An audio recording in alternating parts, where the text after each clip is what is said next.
It's a orange juice. What's up everyone, this is Yarn from Orange Juice. A cycle chip deck is something that can constantly apply chip damage onto your opponent's tower.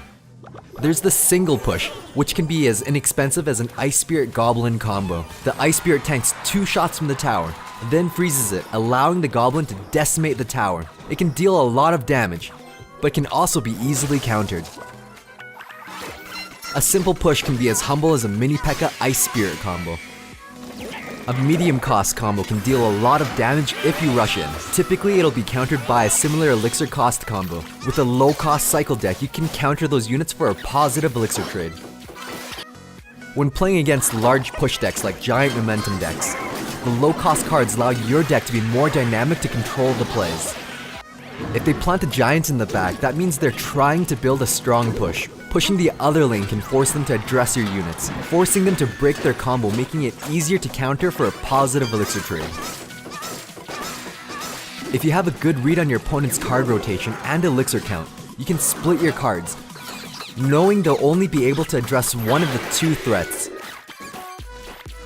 If there's an expensive unit placed in the back, a siege unit like a mortar or princess forces them to immediately address your attack. If they don't have inexpensive cards to deal with the princess, they're forced to play one of their combo cards.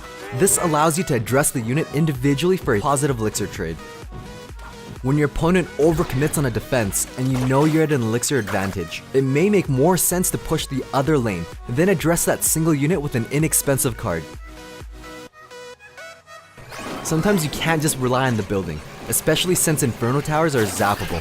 A heavy-hitting unit paired with an Inferno Tower is amazing at taking out large pushes. The residual units allow you to build momentum for an effective counter push. Rapidly cycling your cards and chipping at their tower forces the enemy to constantly play their cards individually. This controls their elixir by keeping it low. Since they're constantly spending it, they're rarely able to build for big pushes. A building can be very useful for chip cycle decks. Since most of the cycle cards are fragile, you need something to deal with the large tanks. The Inferno can't take on a giant bowler combo alone. You'll need to send in supporting units to address the back end units. An Inferno can act as a zap bait, allowing you to deploy a Goblin combo right after. If they don't have any small units in rotation, you can take advantage of the Inferno Tower's lifetimer. After dealing with a large tank, you can siege them, forcing them to counter that unit only to be melted away by the Inferno Tower. Sometimes you just have to deal with their push head on. I knew I could handle it since I had Inferno in rotation, and the log provided insane value, pushing back the giant, barbarians, and killing the princess. If you choose not to use a building, a Mini P.E.K.K.A. or a lumberjack can slice away at the giant, allowing you to transfer that into a counter attack.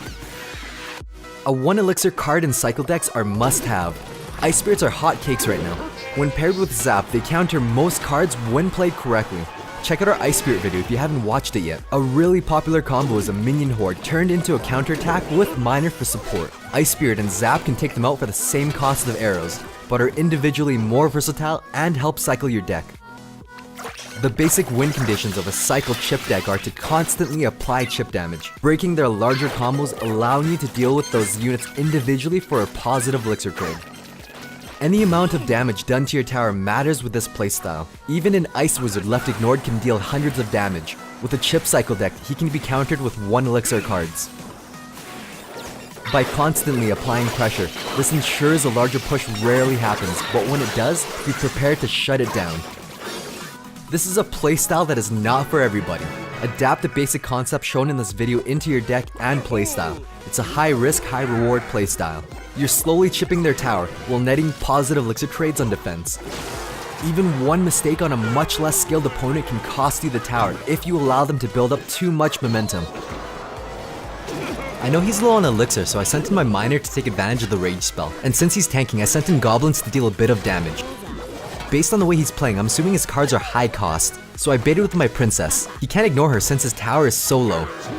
Looks like it's a bowler, so I can counter with an Inferno. I placed my Ice Spirit at an angle to aggro the bowler, then freeze the Mini P.E.K.K.A. That was a critical play in ensuring my Inferno could take care of the rest.